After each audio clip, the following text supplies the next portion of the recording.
Welcome everybody. I'm John, and I'm a gluten addict. Okay? You're never going to see me doing a gluten-free seminar because I love gluten. If any of you guys do gluten-free pizza, send me your gluten. I'll take it. I'll take all you got. I love this stuff, and I love wheat. And what we're going to talk about today is blending flours, how to coax the most out of your dough, out of your wheat, how to get the best result. How many of you are blending flours right now? Okay, maybe 10%. How many of you are using a blended flour? Everybody should raise their hands because everybody is using a blended flour. Every flour that you use has got a combination of different wheats in it. If you're using Caputo 00, for example, there might be wheat from 4 different countries in there. If you're using any of the American flours, any of the high-protein flours, there's all kinds of blending going on. But what we're going to talk about today is how to customize your blend so that your pizza is differentiated from everybody else's, and how to get exactly what you want out of your dough. And that's very important because you want to have a vision of what you want and blend to the vision. You know, you're not just like a mad scientist just mixing things together and saying, let's see what we get. You want to actually have a purpose. If you want to make progress, have a vision in mind. Describe what your ideal pizza is. Mine? Yeah. New York. New York, okay, but... New York. Good crumb. Good crumb, what's good crumb? Explain. Good in the bones and the crust, it's a nice... Okay, so in the cornicione, you want an open crumb structure. You want texture, you want lightness when you pick it up, but you want that crispiness. Okay, that's become the ideal for American pizza of just about every type. You know, unless you're doing Neapolitan or you're doing Roman. But what we find in America especially, Americans like crispy stuff. And they like crispy pizza, and they like pizza that has some strength and some body. Also in the United States, we make a lot of pizzas that have a lot of toppings on them. A lot of toppings that are put on the pizza before they go in the oven and after they go in the oven. So we're trying to build strength, but trying to do that without creating toughness. So it's this delicate balance. And you have to remember that whatever, and I don't want to put anybody on the spot, but what flour do you like to use? All trumps. You use all trumps. Got a lot of all trumps users in the room? Ouncer, okay, so another high protein flour. Some people are using Cairo, for example, or other flours. The Caputo Americana is a very good high protein flour for pizza, for a New York style pizza. So, but all of those flours are in a sense a compromise. They make those flours, every flour to be usable, to have shelf life, so that an average pizza maker can function, use them properly without having a disaster, because we all have to function in a business environment where not everybody is a master pizzaiolo like Michele or Noel. So we want to make sure that we understand that what you're getting in the bag, as good as it might be, usually can be improved upon. And we're seeing that the very best guys, the very best pizza makers in the world have sort of a little proprietary blend or a little trick. And part of it is the flour, part of it is the method, part of it is the formula. And I say formula because it's a science. Okay, when we're talking about in the modern era, we're not talking about a dough. You know, when I was growing up in New York, I've been a pizza maker for 52 years. When I was growing up in New York, everybody had a recipe. Everybody had a secret recipe. And the recipe was usually, my Uncle Vinny drew a line on a container, and that's how much water I used. And then I had a coffee cup from my grandmother's kitchen, and I filled it up to the top with salt. Those days are over. If you want to be competitive today, you have to use baker's percentages. You have to control temperature, control time in a very exact way. So we say it's a formula because what we're doing is science. It's no longer a recipe, and we've transcended that. But there's also process, and there's also something very, very else that's important, and it's this. So I'd like everybody, I know everybody's tired. Maybe we're going to get up. Everybody stand up for a second. Shake out your hands, your very important tools. Hold them up, because this is the real secret to what we do.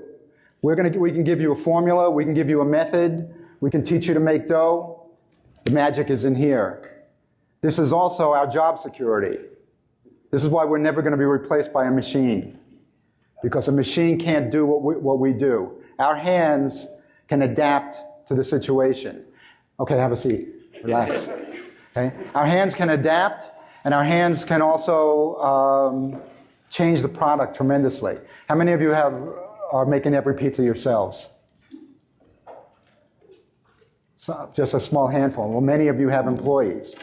Some of you may not even make pizzas at all anymore, unfortunately. But I'm an advocate of being on the line all the time. But depending on how your business runs. But the most important thing is this. You can give somebody a recipe, you can teach somebody technique, but if they don't have a feel for what they're doing, it's never going to be right. So we're going to talk about blending and the history of blending a little bit, but in reality, if you don't have the hands, if you don't develop technique, you have nothing. So originally, my family were bread bakers in New York, and basically, most bread bakers in the 1920s, 1930s, they used what was available. It wasn't a matter of, you had, especially in the United States, you had cake flour, you had bread flour, you had all-purpose flour. That was basically it. And what you used was whatever was available based on who your supplier was and what part of the country it was. Now it's like all the New York guys use All Trumps, all the Chicago guys use Sarasota, but those were flours that were used because that's what was there. But in the modern era, we have many choices to make. How many different lines of flour does Caputo make, Miguel? Almost over 10. 10. Almost. Right. So for American flour companies, they may make high protein, all-purpose cake flour and bread flour. For the Italian flour companies, they're making a special flour for pizza romana, special flour sometimes for ciabatta, special flour for the pan pizza, for the Neapolitan pizza, the Americana. So they're doing a lot of the blending for you, but that doesn't mean that it can't be improved and it can't be customized. If we're all using the same ingredients and basically using the same methods, we're all going to end up with pretty much the same result, more or less. So what we're going to talk about today is really how to customize your blend, some of the methods of incorporating different flours, and how you can achieve the textures, the flavors, the workability, the shelf life that you're looking for by doing a blend. And before we go any further, this is Noel Broner. Noel is the founder of Slow Rise Pizza, which is a consulting company and catering company, phenomenal artisan baker, bread baker, and pizza maker, has a thriving business, and he's going to share his expertise. And this is Michele, who, as young as he looks, is also my teacher. World champion pizza maker, phenomenal exponent of many, many styles, and he volunteered to spend some time with us today also to answer your questions and talk about his method. So the first thing is, the first blends that I encountered were basically bread flour and semolina. Are any of you using semolina in your pizza dough? Okay. How much? What percentage? I use it more in my bread dough. Okay. But there are pizza makers that are also, because pizza making in New York especially started out in bread bakeries. Prior to 1905, they were already making pizza in New York, and it was in bakeries. So it was common to add a little bit of semolina, maybe 10%. Now, why are you adding it? I use it for my garlic knots. Okay. Use it in your formula, or you're rolling the dough in the semolina? In my formula. Okay. Do you know what percentage? Probably about 10 to 15. Yeah, 10% is usually about right. Okay. How many of you are using baker's percentages for your formulas? I can tell you that 10 years ago, if I would have said how many of you are using baker's percentages, everybody would have went like this. All right? I urge you, if you're not using baker's percentages, convert to baker's percentages. You will have so much more control. How many of you are weighing your ingredients? Almost everybody. That also, in the old days, when I was growing up, I started making pizzas in 1967. People were doing everything, not even by weight. They were doing it by eyeball and feel. Oh yeah, I think it needs a little more water today. I think it needs a little more salt. Well, how do you know? You didn't weigh anything. You didn't measure it. Oh, it's because it's going to be cloudy today, so I have to reduce the water. But if you're not measuring your ingredients, you have no control over the finished product. And especially when you're blending, you want to make sure that you're weighing everything carefully so that you know exactly what you're going to get. You know exactly which variable created which difference in texture or formula. So tell me what you like your pizza to be like. Describe your typical standard pizza. Yeah, crispy crust, definitely. Yeah, and fluffy. The cornichon is really fluffy. Yeah. Okay. Big ears. Okay, great. So we're hearing that we're basically hearing the same description. In the modern era, the new modern pizza, whether it's a New York style or Neapolitan or Artisan, crispy on the outside, fluffy, light, raised cornicione. We're seeing open crumb structure. These are things that nobody was even thinking about. And the important thing for us to remember is our customers are thinking about it. Customers are coming in now and saying, gee, what's your hydration level on that dough? Nobody knew about hydration level 20 years ago. The pizza makers weren't even talking about hydration level. So we really, to keep up, we have to up our game. We have to become more precise, more controlled. So we're going to talk a little. I'm going to ask Michele to describe his method for this particular flour, which is a new product from Caputo called Nuvola, and he uses a biga, which is not actually. It's a biga made from the same flour, but it's a different technique, and I think it's an interesting technique that will improve the textures and flavors of your dough.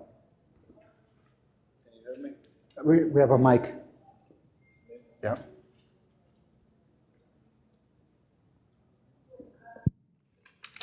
Hello, everybody.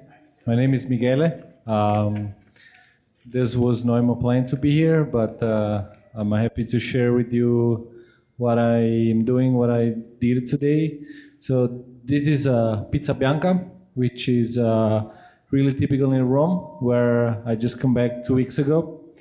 From Caputo, we know and we hear our customer looking for a flour for a Roman pizza because now is the trend, and we decided to come out with a new flour. So we did it, and I went to Rome to work with somebody that knows more than me for learn. So I learned about the pre-fermenting process. Basically, when you make dough, you will start with your pre-ferment. Basically, there are only two pre-ferment, biga and Polish. The difference between those two is Polish is hydrated 100%, so 101, and biga is hydrated 45%. This process, what I did yesterday, because this is only 24 hours though, and with this process, we were able to achieve what some other meals or some other pizza maker does in 48 or 72 hours. Right, which is a very important point, because some of us don't have the room to store 72-hour dough. So with the use of the biga and the use of this flour, he's able to create maturity in texture and create maturity in flavor without having that long extended fermentation time by incorporating the biga or starter, which is basically old dough. Yeah, so biga, I started yesterday. I mixed it for randomly between 1 and 2 minutes, just water, flour, and yeast. Basically, it's 100% flour, 44% water, cold tap water, and 1% of fresh yeast. So I mix it, and the biga, it looks like a dough never went together. So it's all big chunk of dough. So this was sitting for almost 24 hours at 18 Celsius, which they should be 64 Fahrenheit. So in this way, I develop acidity. The biga, it develop more alcohol, and I'm gonna find this in my dough. This morning, I took this biga and I add the rest of the flour. So my intent when I did the dough yesterday was to make a dough with 80% of biga. So on a bag of 25 kilos, which are 55 pounds, I took 20 kilos and I made the biga. And this morning, I took the rest of the flour, so basically the 5 kilo rest, and I incorporated.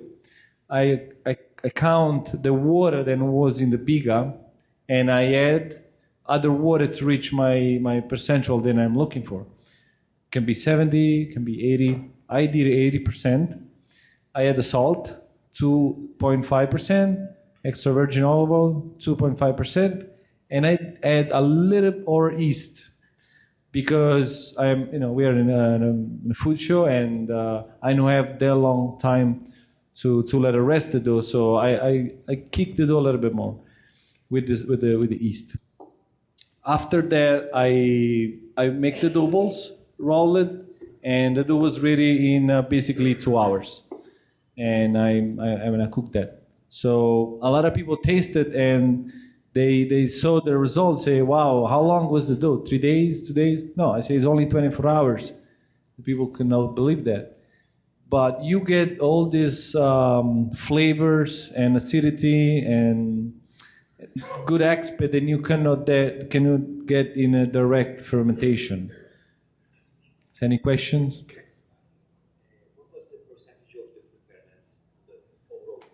the ferment? The 80%. 80. Yes. I did 80% because I need to do to rise faster. I can do anything between 10% to 90 or even 100%. But 100% will be a little too sour, maybe. So that's why I add some other fresh flour, even for more food for the yeast. Just to make sure, because I understand the 80%, then you said something that made me. So let's say you were doing 10 pounds, you would use 10 pounds of flour and 8 pounds of pre-ferment? So I start everything. So when I make the biga, I already know what I'm going to do the next day. So if I have, I'm gonna talk in kilo because it's easy for me. Let's say I have 10 kilos of flour, and I make in the biga 80%. I'm gonna take 8 kilo of this flour, initial flour, Right. and make in biga. So he's talking about the total. Tomorrow I'm going to close my biga and add the rest of the flour. There are 2 more kilos. Can you show the crumb structure? Can you Yes, cut I that? have one more question. I prefer the spiral because if you need to build more structure for the dough, to build the gluten, it's easier, especially if you have the second speed. Right, and especially if you're using a wet dough, 80% hydration, the spiral will really give you the structure. I think more than the diving arm. Yes. One more question here. Does the biga concept work for the New York style pizza, or just better for the dumpling? Doesn't really work because biga gonna give you a lot of structure in the dough. So New York style is not really with a big dough. You can do Polish. Polish is better because Polish. The difference between Polish and biga is the Polish is a little bit more delicate. It's a little bit more sour maybe, but it has the structure inside will be lighter than the biga. The biga has a little more strong flavor, and also during the baking, it will make your dough puffier. Could you use natural leavening too? Sorry. Use like a starter instead of the. You can, but it's another section of fermentation. Right. And Noah will talk about. Noah likes to use a starter, so he'll talk about that as well. Yeah. Okay. So what I want to just say really quick about this flour, what makes us go in this direction is we developed this flour with some. This flour actually come from some wheat. Then it has the enzymes then work faster than any other flours. So we are able to let this fermentation start faster because the enzyme of the flour work faster. And that was all about It's our almost like new the flour. fermentation process has started already because the enzyme. It kind of is in the dough already some fermenting, but it's all from the wheat, naturally.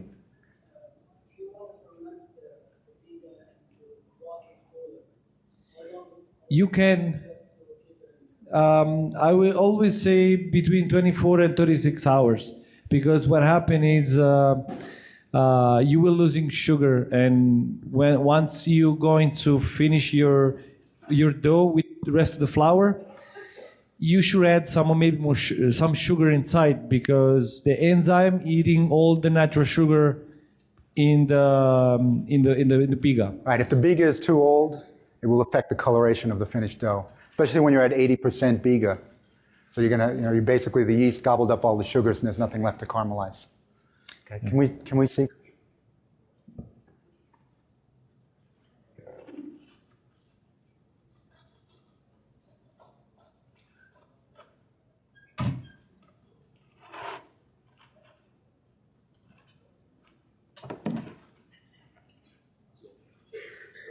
You guys could see.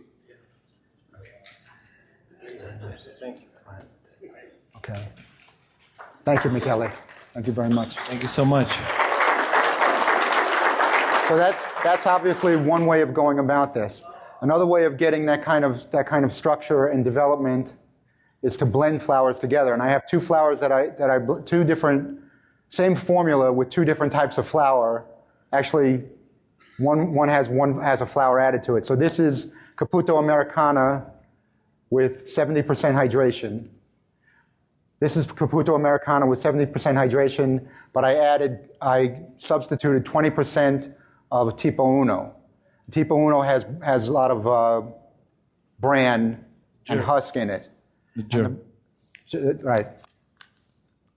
So by adding the bran and husk, you can see dramatic difference. These doughs were made at the same time, same temperature, same exact formula, except by adding the Tipo Uno, we got much better gas retention, much better lift. So if you're looking for that open crumb structure and that liveliness, there it is. You can see it's radically different. It also, pardon me? Does that have yeast? Yeah, it has 0.5% fresh yeast. Okay, so this was made yesterday morning, okay, and cold fermented. So you can see that the result, just by blending another flour in, as I said earlier, we're blending to a certain purpose. So I like to have a little more gas retention than what I can get from the standard Americana flour. So by blending to that purpose, I add something that I know is going to help the dough to retain gas and give me a little different structure and a little different texture. And you can see that we get a difference. Also, the Tipo Uno, because it has the bran in it, it gives it a little bit of a nutty flavor. So it adds another flavor dimension. So I'm going to hand you over to Noel, and Noel's going to talk about his product. Noel is like the Gunga Din of pizza. He likes water. He likes water a lot. And he's going to talk to you about blending flours together to achieve the result that he wants, and hydration, and his mixing method. Is this thing on? Good. Hi, everybody. My name is Noel. I'm sorry, I'm losing my voice today. I was running the King Arthur flour booth. King Arthur is the oldest mill in the United States, and we had a very busy schedule today. And among other things, I was up at 4 o'clock this morning mixing dough. Lots of different doughs. So I have a company called Slow Rise Pizza, and you could probably say that I am obsessed with fermentation. I didn't come from a baking family. I didn't even come from a baking culture. I'm from Los Angeles. We don't even really have much of a history of pizza. But it's funny because, raise your hand if you feel like you have fallen down the rabbit hole of pizza and it consumes your dreams and your thoughts during the day, and you talk about it with your friends and your wife or your husband, your girlfriend, your family. It's like, God, are you kidding? Okay. They look at your Instagram and they're like, it's all dough. And you're like, duh, of course it's all dough. What else is there, right? So if any of you are on Instagram, I'm Slow Rise Pizza. If you looked at my feed, it's all crumb shots. It's like the kind of stuff that Michele and I are into. So, for instance, the thing that I served you today is a cauliflower pizza. It's a white pizza made with a blend of flours. The hydration is 85% hydration. I consider high hydration about 80% and up. For me, like a classic ciabatta would be 80% hydration. When we're talking about hydration, it really depends on the flours, which I'll get into next. And so, for one flour, 70% might be high. For another flour, 90% might be high. So it really depends. In terms of flour blending, I'll tell you about this blend right here.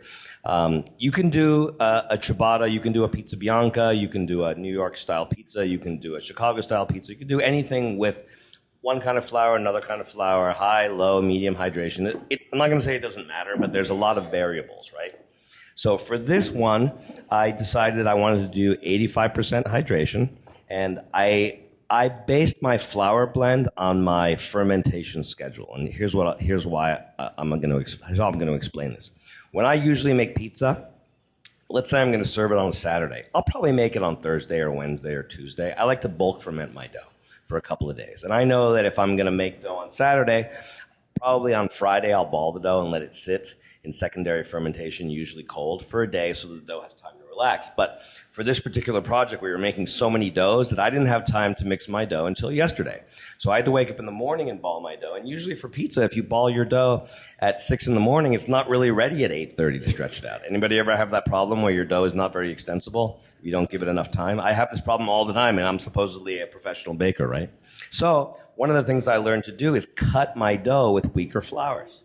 And so I know from using different kinds of 00, including Caputo, today I use King Arthur 00 flour, is that it is by definition a weaker flour. And weak doesn't mean bad. Weak means, to me, extensible in the best way.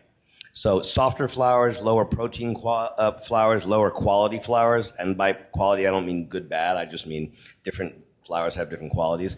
I use them for flavor, I use them for aroma, I use them for color, I use them for texture, but I also use them for performance. And I think that's a really important part that people forget.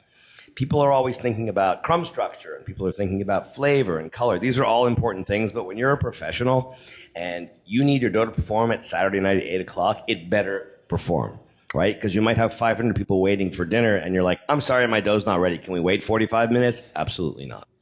So today, I fermented my dough, and it should have gone great, except guess what happened last night? The refrigerator that we rented went down in the middle of the night. So guess what happens when your refrigerator goes down in the middle of the night? You wake up in the morning. Thank God that I was here at 5:30 in the morning, just as the dough was pushing out. So I grabbed it. It was actually beautiful. Anybody believe in happy accidents? I gotta say, because of that, I had beautiful dough today, and you guys just tried it, you know? Whether you like it or you don't like it, here's what I like about it. It was light, it was flavorful. I didn't even need a pre-ferment because it fermented so beautifully, and even after bulk, it was just big and lively and full of bubbles, a little bit of acidity. The one thing I love about high hydration is it gives it sweetness as opposed to acidity. And I go really long on fermentation. I can easily go a week. And I don't have the same problems other people have because I am obsessed. I have dough on the brain. I'm thinking about times and temperatures and what temperature the water needs to be, and what's the air temperature, and what's the flour temperature, and what is the friction factor. Do any of these terms make any sense to anybody? Anybody ever use friction factor when they're considering it? Good.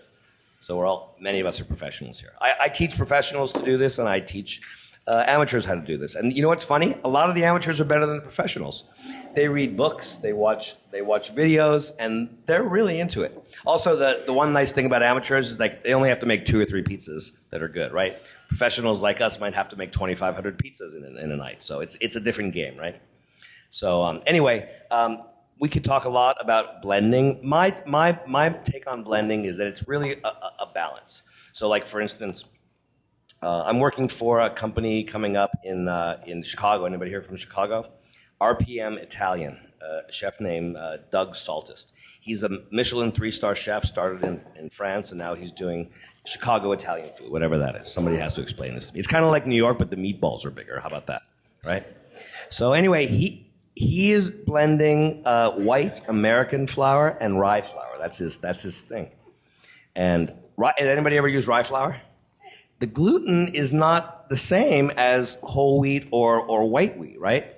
It makes a really dense dough. And so I have 2 tricks for that, right? High hydration to give it the open crumb so it's not dry, and also long fermentation. I find that if you ferment things and you can learn to control the fermentation, you get the flavor, you get the color, you get the aroma, you get the structure, and you get the performance that you want. John, did I answer anybody's question? I think you did. So talk to us about how you do your mix for an 80% or higher hydration. Good. Okay. This is not a commercial, but I am doing a demo tomorrow at the King Arthur booth at 3:00, and it's a mix that I've done. This will be the second time, and here's my goal: to break people free from the idea that they can't add any water to their dough. So here's my trick. Ready? I do a mix at 85% hydration, but I hold back a lot of water. I don't mean that I don't add 85. I add 100% of the water at the beginning, but I'm prepared to go above 100% hydration. So what I do is I start at 85, and then I say to people, how about we go 90? And they're like, yeah. And then we go 90, and I'm like, how about we go 95? And they're like, yeah, no. And then I'm like, how about 100? And they're like, no, yeah. And if I hear one person say yeah, I go 100. Last year we went up to 110% hydration, right? What I thought was interesting about that is not how can you do that, but it opens people's eyes to the idea that you can actually go higher than you want, and the results can be really beautiful. You know, I have a conspiracy theory. I think ciabatta was invented accidentally. I think an Italian baker somewhere put too much water in his baguette or in his focaccia, and he didn't want to throw it away, right? Why would you throw away all that beautiful flour and work, right? So he just made it, and it was amazing. I don't know if that's true, but that happens to me all the time. I have these happy accidents where I put too much water in, and I'm like, oh, this is... Even if it's not true, it makes a good story. Yeah. So here's a funny thing. I mean, I can go on, and if anybody wants to come to my demo, you should come, and we can talk, and I'll show you how I mix, and doppio idrazione, excuse my French, Michele, double hydration in Italian, where you have a technique where you add most of the water up front and then you kind of drizzle it in later. But I like to go long on fermentation, and I like to go high on hydration. A lot of people are afraid of it. My point is not to get people to make pizza at 100% or 110% hydration, but if you're stuck at 60, think about 65. If you're stuck at 70, think about 80. You know, just try it out. See if it makes a lighter dough. See if it affects the structure. See if it affects the flavor.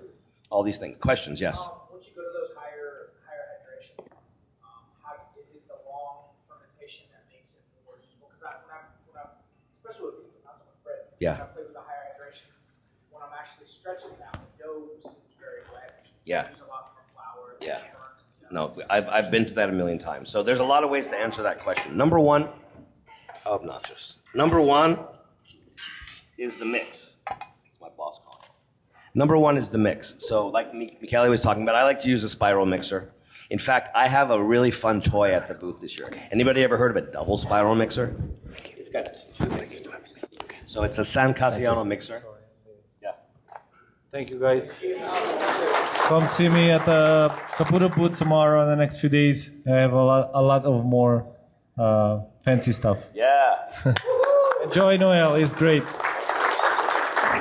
This guy right here. I'm not great, thank you. Where was I? Anybody remember? Sorry, I'm pretty sleepy. Oh yeah, so I have this beautiful double diving arm. Sorry, I have a double diving arm and I have a double spiral. It's made by San Casiano, called a quadra. And it allows you to mix two mixing arm at once, so you can really drive home that dough, and you can kind of overcome where certain mixers don't have the power. So the mix is one thing. Also, I like to mix with cold water because it firms up the glutens and allows you to control the fermentation and not let it get away from you. Another thing that I like to do, and I didn't invent this, but I kind of happened upon it accidentally, I like to go really long on bulk fermentation. For two reasons. Number one, storage. If you take 100 pounds of dough and you divide them up into 50 balls, that would be big balls, but just bear with me, it would take up a lot more space than if you have 100 pounds of dough in 2 containers. And so number one, it's practical. Number two, you develop a beautiful structure in your dough over the course of 1, 2, 3, 4, 5 days. You don't have to go 5 days, but you absolutely can, especially if you control the fermentation. Then you very carefully shape the dough, try not to knock out any of the beautiful air. And you might, if you let it rest long enough, you might have the crumb structure of your dreams. Whether it's the pizza or the bread of your dreams is another story. Yes? Does bulk ferment work with any sourdough for pizza? I would say yes, but I'm biased towards bulk fermentation. So you know what? Like for instance, I just did a New York pizza project in Los Angeles, and I was committed to the idea to make a 1 or 2 day bulk and then 1 or 2 day secondary work, and we really did. So in that style, it worked, but there might be other styles where it doesn't work. If you're doing a bulk ferment for a style that you're having challenges with, it may be part of your folding technique may also affect that. So if your dough is hard to handle, you may want to fold it only once or fold it very gently. If it's dough that's very loose, you may have to be a little more aggressive. But this is, in the context of using different flours, you're blending the flours to that aim. So you're blending for texture, you're blending for flavor, you're blending for extensibility. So, in the case of this next bread that we made, this is a pizza flour blended with semolina. And you'll see that even though it's basically 65% hydration, similar to a pizza dough, the flavor is going to be different than pizza dough because of, Chris, could you hand these out? Because of the technique, because it was bulk fermented, because it was folded 3 times. When you bulk ferment, initially, Noel can describe the technique. You're taking that dough during the bulk fermentation and folding it on itself to take the protein strands and basically put them in opposite directions so that you're laminating the dough, which gives it more structure and strength and also better gas retention. Yeah, you're going to have to judge based on your formula. Typically, if you want to make pizza and you're using a very wet dough, you might, I don't know if you do this, but if it's a really wet dough for pizza making, I might fold it 2 or 3 times. I might fold it 6 times. Question over here? So you do this structure full in the bowl. Is that primarily the first 24 hours? Yeah, so, I mean, so stretch and fold is a delicate matter because honestly it depends what country you're from and what style you're mixing it. But generally speaking, like I got so frustrated with my pizza making that I sent myself to the French Culinary Institute about 10 years ago, and I thought, actually rightly so, that if I learned to make baguettes, if I learned to make ciabatta, if I learned to make brioche, if I learned to make rye bread, I could make a better pizza. And guess what? I can. The reason is that I am the kind of person, maybe because I'm not Italian or I'm not French or I'm not German, I like to pull techniques from all the different cultures of baking and see if I can improve on, this is going to get some people angry, Neapolitan, New York, Chicago, Roman, you name it. And I feel like I can. I feel like I can make a more authentic New York pizza using a stretch and fold recipe for a baguette than a lot of people from New York. No offense to New Yorkers, but the stretch and fold and the mixing style and the attention to we'll talk about that later. When you learn to mix from a French person, they really are going by times and temps. And so unless you're lucky enough to grow up in an Italian family or an Italian neighborhood, for instance, where pizza is in your blood, I don't know how else you can learn it.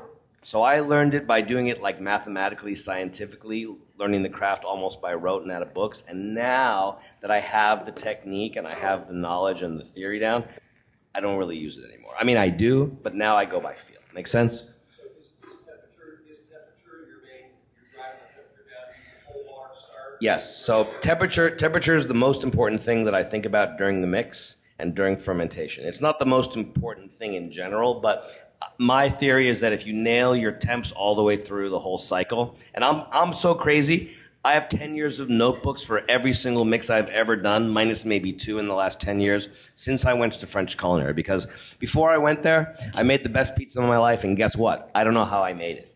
Which is to say, I know the recipe, but I wasn't keeping track of times and temps, and I'm sure that was it, because it was the same Peter Reinhardt recipe that I've been making for 2 years. And most of the time it was good, and this one time it was great, and I was never able to duplicate it. Yeah. More questions? Yes. Yeah, so I had actually just We'd have a lot more people. Okay, I'll keep coming. Maybe as you're saying, because the temperature on the outside of the dough is going to be a lot cooler than the inside. Yeah, than the inside, so you're going to get somewhat inconsistent throughout the dough. You are unless you learn how to stretch and fold effectively. So you're talking about something called thermal mass, and that means that if let's say for instance you make a dough and it comes out at 78 degrees, which is traditional, and then you put it into a walk-in refrigerator. If the mass is so large that the outside of the dough starts cooling faster than the inside, then you have different rates of fermentation within the one dough, and then it's not ideal. So if you're stretch and fold, you know what I do? Let's say I mix a dough and it's supposed to come out at 78, comes out at 85, happens all the time. You get it into the walk-in and you're doing stretch and folds in the walk-in. In the walk-in, you're whipping cold air into your dough like a mixer, except you're doing it by hand. How often would you stretch and fold in that case? I stretch and fold constantly until the dough is where I want it to be. The nice thing about high hydration is that you can't beat up your dough, and this idea of friction factor, which I'm not going to get into, you can't overmix by hand, especially if you're using high hydration. If you're using what I would call low hydration, maybe around 60, it's easier to overmix. Yeah, I agree with that. You know, you're going to find that even though it's tricky at first to use these high hydration doughs, whether you're doing a blend of flours or not, you'll find that it can, once you master it, it can be a little more forgiving. You know, if you have a low hydration dough and you overmix it by 45 seconds, you got a rubber band. Yep. Sorry, I'll try to get to everybody. Yep. With the bulk fermentation on a high volume pizzeria, Yeah. storage being a problem, what would you say the solution? Storage being a problem or not being a problem? Yeah, so bulk fermentation works really well because you can hold your dough for 1, 2, 3 days, and if you manage your fermentation properly, it comes out of bulk. And as long as you ball it really gently, you know, shape it, and then you put it back at least usually for 24 hours, just so it relaxes. But So you're gonna have the most incredible structured dough you've ever seen after a day or two of bulking. Right. Yeah, it's my absolute favorite. I'm addicted to it. Yes, over here. How important, if at all, is atmospheric humidity when you're making your dough? Like, is there a tangible difference in your calculation in Vegas? I would say no, and then I went to Chicago a couple weeks ago, and it was raining and freezing cold, and I realized I'm wrong. It's very important. So I live in California, in Santa Monica. It's always sunny and cool. It's always 70 degrees in my house. So it's perfect for fermentation. So it really depends where you live. Is it humid? Is it dry? I have a consulting client that Chris Sketchel from Descendant Pizza in Toronto, who has recorded every condition that he can think of for every batch of dough that he ever made. Humidity, barometric pressure, wind velocity, temperature of the room, temperature of the bowl, temperature of the dough of each ingredient as it goes into the mixer and as it comes out, during the process, every change, so that he can really drill down. If something goes wrong or if something goes right, he can drill into it and determine what the deciding factor was. So very important, especially when you're doing blending, don't change more than one variable at a time. If you're going to blend, if you say, okay, I want to blend 10% whole wheat into my dough, blend 10% whole wheat. Don't also change the hydration at the same time. Don't also change the temperature or the yeast amount or the salt amount or the method, because then you don't know what did it. The most effective way to do this is to change one variable at a time, to have patience, and to record everything. It's a giant science experiment going on in your kitchen. And I wanted to address the question that he said about bulk fermentation. If you do bulk fermentation, you actually it saves on space tremendously. Because you could have 5 batches, you could have 5 days worth of dough bulk fermenting in your cooler and fermentation tubs, and then you're only rolling dough for the next day. The bulk fermentation dough is taking a lot less space than 25 trays of dough or 50 trays of dough. Yeah, but like on a 50-pound bag of flour, if I'm doing 13 trays of dough and I got a big tub with a big ball of dough, it's kind of like the same amount of space. No, it's not. It's not close. If I had to say, I would say it would probably be a third of the space. Think about it. If you're having a 50-pound bag, you probably have an 88 or 90-pound batch of dough coming out, right? Somewhere around there. So. Can I ask a question? Yeah. How many people, when they ferment their dough and it's in bulk before they ball, how many people let the dough double in size? Is that something that a lot of people do? I feel like that's a traditional way to ferment dough, and I tend to be a little less traditional. What I like to do is get the dough out of the mixer, not at 78 degrees, but maybe closer to, let's say, 72 or 74. And this allows me to control the fermentation. Then I get it into the walk-in, and I don't want it to double in size yet. What I would prefer to do is when I'm ready for the dough to be balled, I'll pull it out of the walk-in, then let it double in size, which kind of answers your question. And so you're controlling the fermentation properly by using temperature. And then once it's out, it doubles, it's got some air, you ball it, you put it back in, it's beautiful.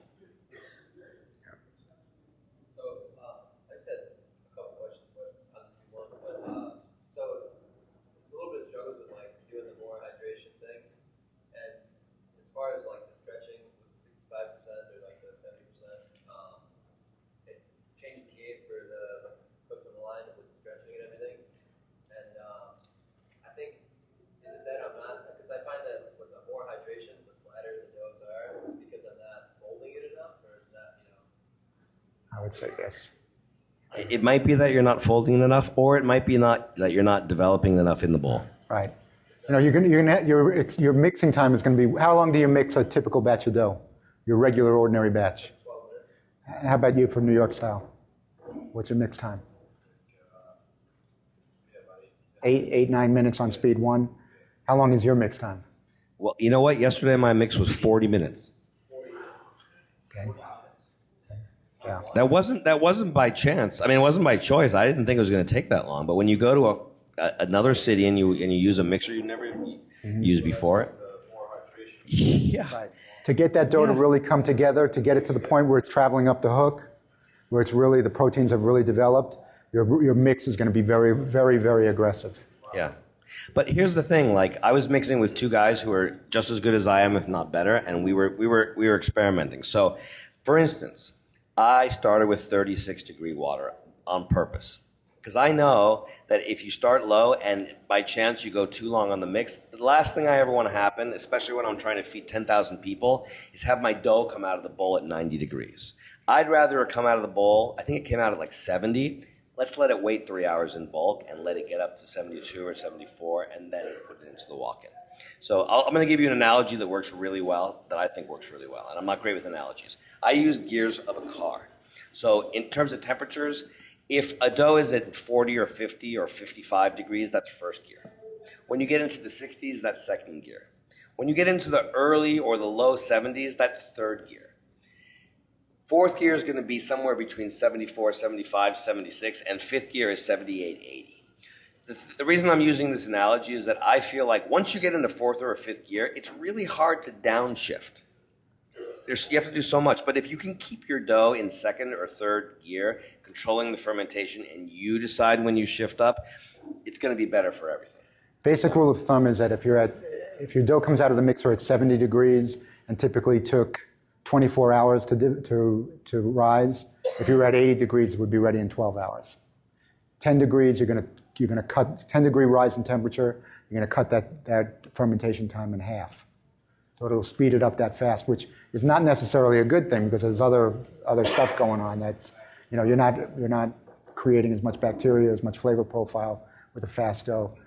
His company is called Slow Rise Pizza for a reason, and we're both advocates. I do very long fermentation, 5-day fermentation on some of my doughs.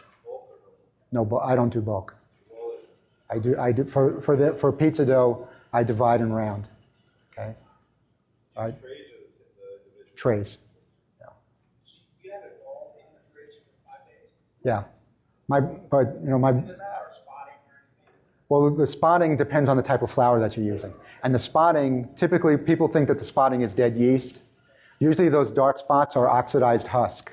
So if you were using, say, a 00 flour, it's never going to spot because it has almost no residual husk in it. If you're using, what flour are you using?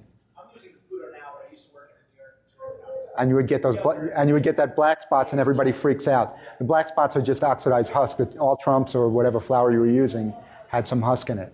If you see a spot that's a brown spot with a halo around it, that's dead yeast. The T1, are you seeing now because it does have husk in it, spotting? I'm going to have you come up later if you'd like, and you can take a look at it. What you'll see that the husk blooms, and it's a brown spot that blooms when it gets hydrated. So it's really cool. It's a germ, yeah. It's a germ, and it gives it almost looks like you mix whole wheat flour into it. Really, really nice, and gives you some of those qualities. So I use it obviously for gas retention and for flavor enhancement. Stephen.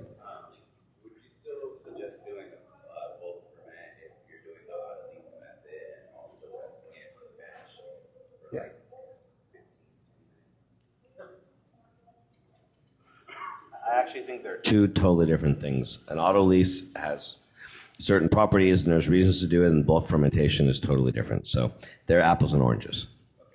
There are certainly some connections, but I wouldn't equate the two or even compare them. How long do you take your dough out before you go? Well, that's a good question. How often would I like to, or sometimes how often do I have to? You know, so I don't like to cook with cold dough.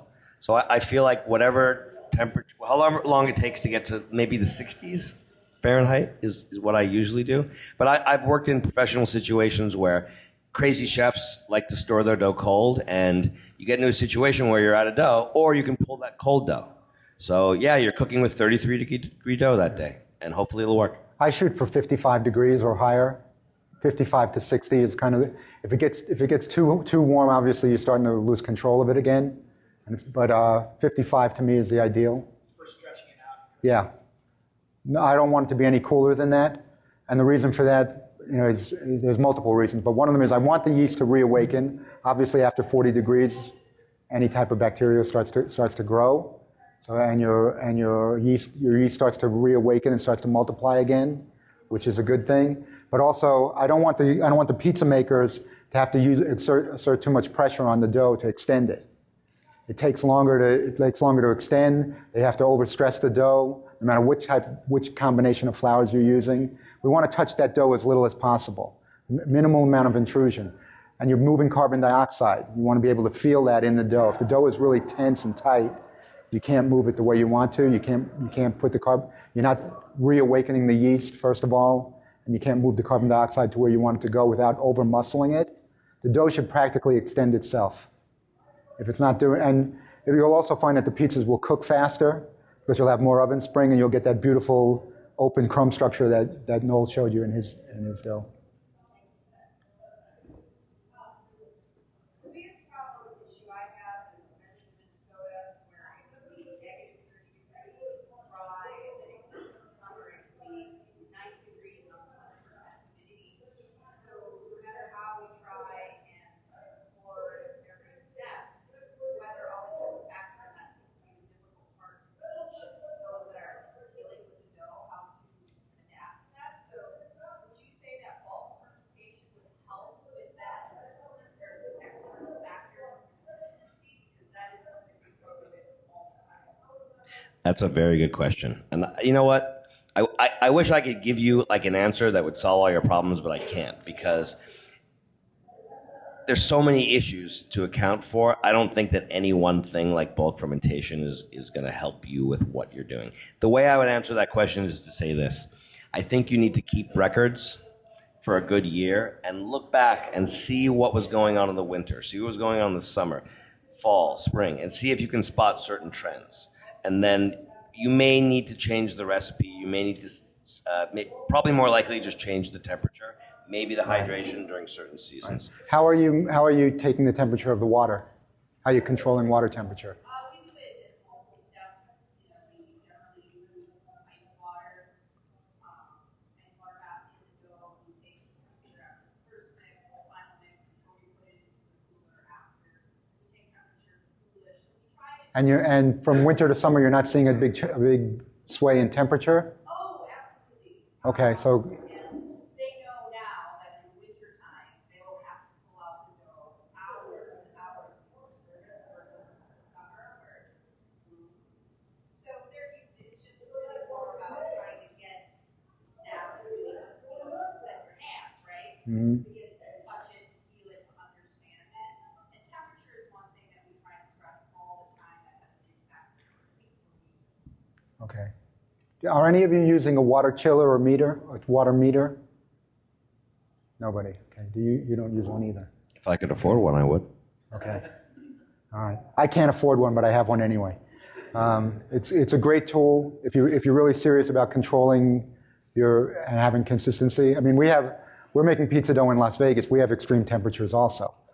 You know, in the summertime it's 115 for 30 days in a row. So we have to deal with that.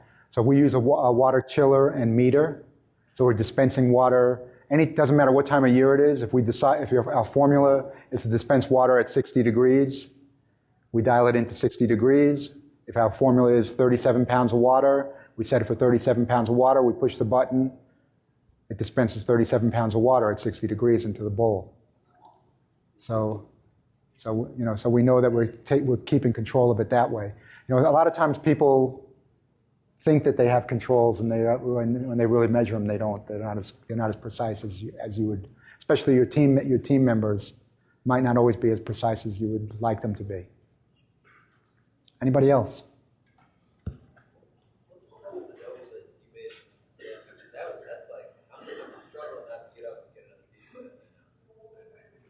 For this one? What's happening with that? So that's basically a ciabatta dough with a little extra hydration. It's the dough that I described that I mixed super well and then got a little out of control because the refrigerator went down, and it was a beautiful, happy accident. The only thing about that compared to Michele's bread, they're probably very similar, is that mine's pizza, and it's pizza Bianca. So it has provolone cheese on top and some roasted cauliflower, and then we were finishing it with vegetables and burrata cheese and tomato water. It was really beautiful. But this is just the base. It's not good to resist those temptations. Oh my God. Questions? Yes, so good. Right. But this is a good example of a blended flour. This is a blend.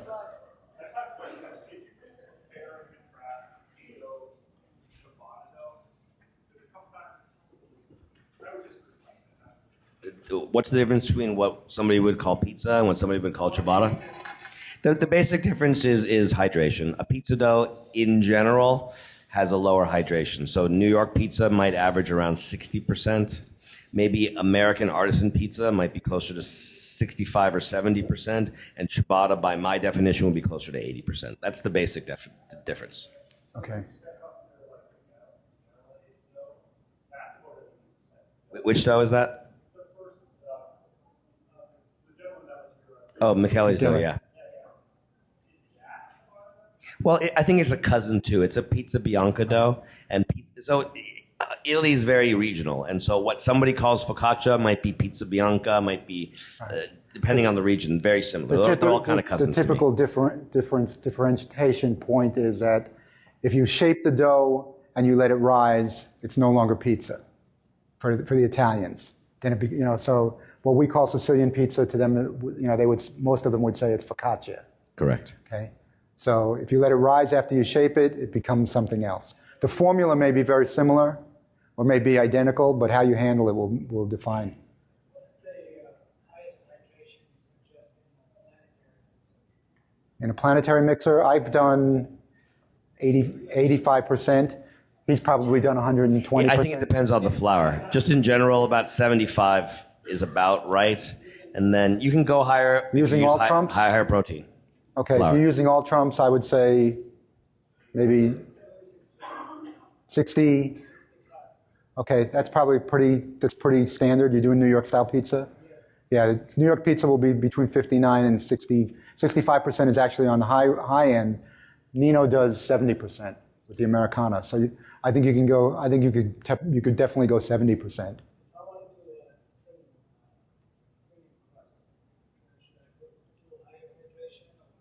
Some people do. You can approach it several different ways. You can do a higher hydration. You can do longer fermentation, which will break the protein strands down and make it relax. Or you can do a blend. The blend that you do, the all-purpose combined with high protein, his blend would work really perfectly for that.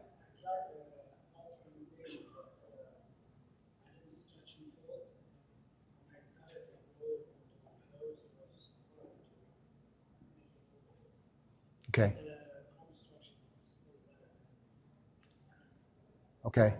Typically, when you do bulk ferment and you roll it, it can be a little tough at first. You might have to. How much time did you give it to relax?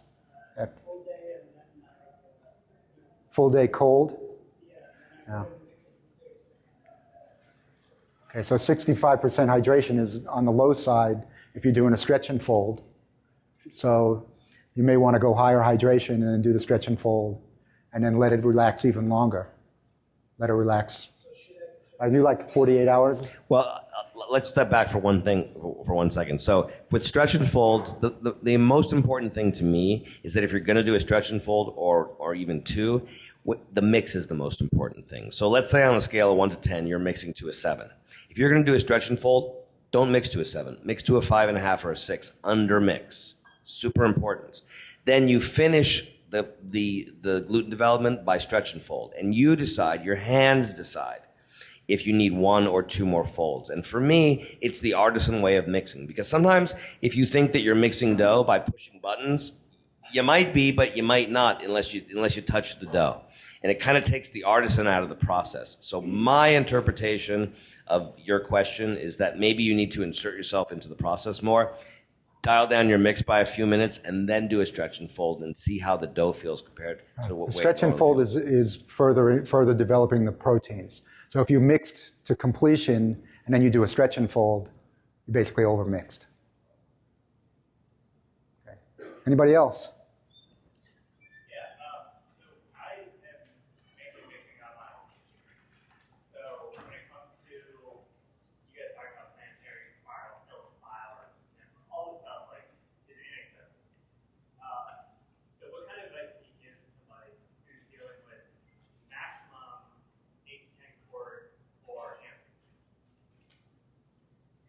Go high hydration.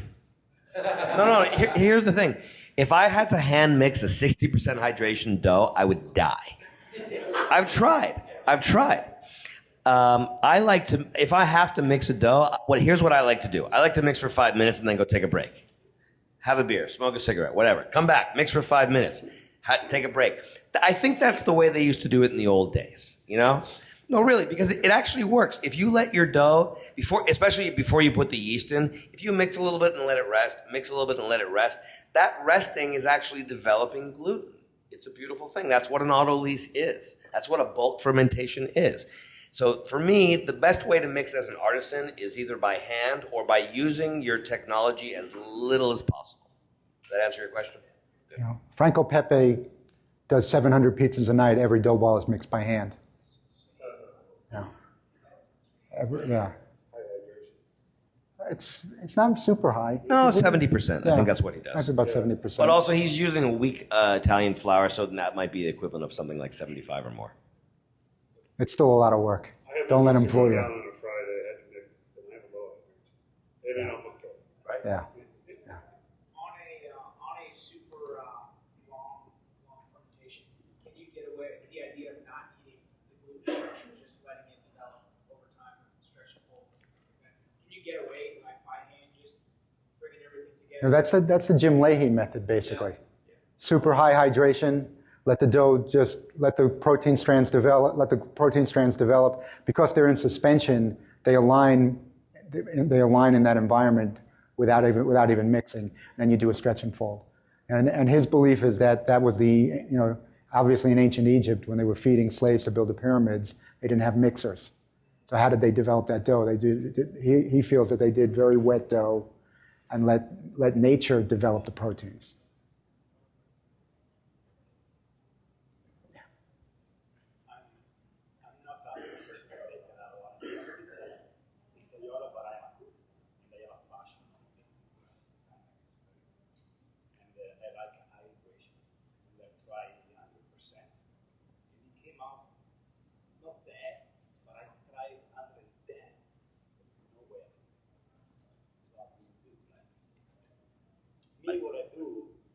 Small dough, so I use a KitchenAid, ice and water. Yeah. And I do like 40, 50 minutes very fast. Yeah. That's what I do.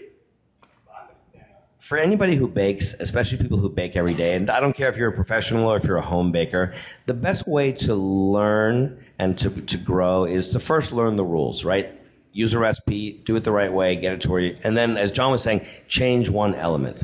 So don't start at 90 or 100%. Start at 60, start at 70, and then dial up. And then see what works and what doesn't. So that's one answer. Answer number 2 would be you need to use colder water. You need to probably refrigerate your flour. You might even want to refrigerate your bowl because cold dough develops faster than warm dough. Also, don't add your yeast anywhere near the beginning. Make sure that you start with flour and water only. If you're using a pre-ferment, maybe add that too, but maybe not. Once you get to the beginning of the development, then you add your yeast, then you wait, then you add your salt. And and also in a home mixer like a KitchenAid, you can go first, second, third, fourth, fifth. I go up to 8th or 9th speed sometimes. Does that answer your question? All right, so if the water is very, very cold, you don't want to throw the yeast in there. Let the dough start to mix and as it starts to warm up. Two questions. One's really easy, but on those high hydration doughs, can you do pools? Can you do things like benetons? Will they hold? Or okay, the answer is yes. Then Yeah. I thought it was only like kind of flatbed, kasha kind of bread. No, or like a ciabatta. Yeah. Yeah. No, you can do a shaped dough. Okay. And the second one is you guys see the one you have a particular book that you recommend for baking that you like. I have about 100. So no, it depends. It depends what your level is. So there's the most advanced one. If you want to go to the Bible of Western like bread making, is something called Advanced Bread and Pastry. That's a really good one. I like Jim Leahy's book, Bread. His book is good. I like some of Peter Reinhardt's books. I think they're good. Tartine, I think, is a really good one. Tartine bread book is excellent. Yeah, Tartine bread. Peter Reinhardt's book is good. Yeah, you know what I got to say for high hydration, my first favorite was Jim Leahy's book on bread, and it's at 87.5% hydration, and it's basically based on the no knead. But I'm going to tell you something. I think I can make better bread using the no knead recipe by kneading a little. Yeah, it's a no knead bread, but it actually also improves. You have to learn that there's different mixing styles. For instance, in Western baking, in European baking, there's a short mix, there's an improved mix, and there's an intensive mix. You got to go and figure that stuff out. It's really important. Those are the rules of baking, you know? And it's kind of like for me, like I went to music school to learn to play jazz, but I didn't learn to play jazz in music school. I learned to read and write classical music. But by learning the language of music, when you go on to rock and roll or jazz or blues or whatever, you're informed. You already know the rules. If you want to break them, you break them, but at least you already know them, right? Yeah. So you were saying at the beginning that the best pizza noodles in the world are using proprietary blends. How are they coming up with these blends? What are driving decisions? How are they choosing flour? Partly it's understanding the process, but also having an ideal in mind, and then talking to the providers and saying, like, Chris and I are working on a dough for Parma this year, and we talked to the manufacturers and said, okay, this is what we want our dough to be. What flours can we use that will get us to that end? What formulas can we use? What techniques can we use?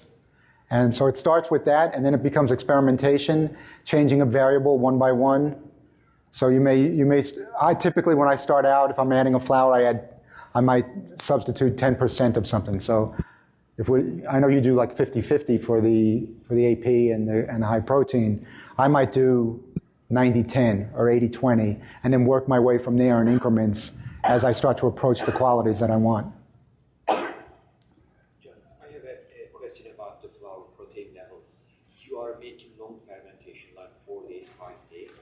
If you blend different flour, it makes your flour big. How to hold the form, and then also for the noodle is the same problem. I think you need really, really strong flour. When you blend it, you are taking down the protein level or the effect. For me, if I'm doing very long fermentation, I want to do a higher protein flour because I feel that it'll give me more strength. Yeah, or I add something like the Tipo Uno. We can blend it too much big flour as far as I know. Too much. Like 30%, old Trump, and then 30% like Caputo or something like that. You can, I think, ferment it for 5 days. It's going to be really big.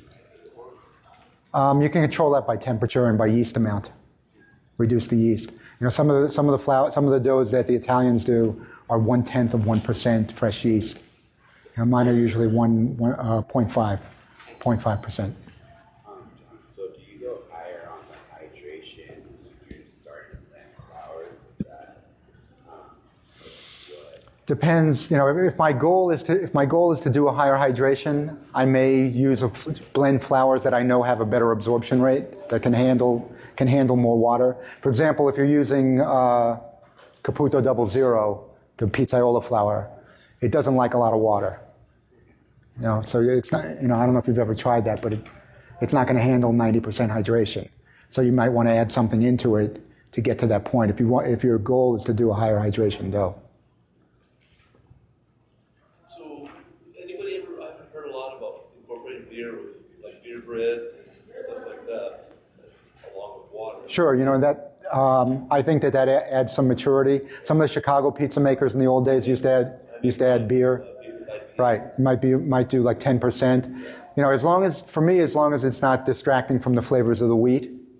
You don't want somebody to taste it and say, "Oh, I'm drinking a glass of beer," but you do want some. If you want some of those properties, it's also a good way to get maturity without using a lot of yeast and also without longer fermentation, because the beer has already been fermented. Yeah. So you're adding some of those flavor profiles without actually taking the time to do the longer fermentation.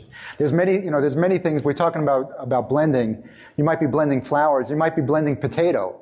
If you're from Puglia and you're making a focaccia, you're going to put potato in there.